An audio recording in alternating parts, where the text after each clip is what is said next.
अस्सलामुअलैकुम दोस्तों, अज की मेरी वीडियो आ 80K6 भी बीजिया सी।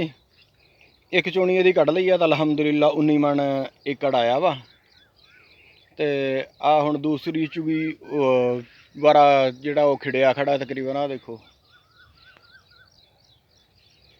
ये भी अलहमदुलिल्ला 8 मन 8-9 मन ये भी उम्मीद हो जाना है। चंगी भली खिड़ी आ। तो आ देखो माशाल्लाह, इदा बिल्कुल कच्ची खड़ी आ भी जिदा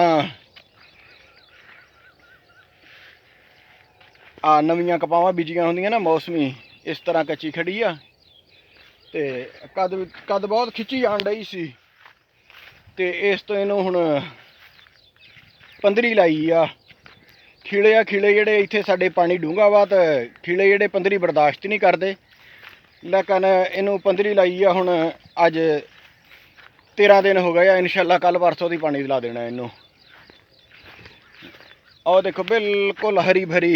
आ देखो इधर कोल वाले बूटे दा हाल दा बिल्कुल हरी भरी ते जबरदस्त खड़ी आ। इंशाअल्लाह अल्लाह दी ज़ात तो बहुत उम्मीद आ कि 35-40 मन तक एकड़ या इस तो भी ज़्यादा आ जाना है। तो इन्हें केरा बिल्कुल नहीं किया माशाअल्लाह, है ना।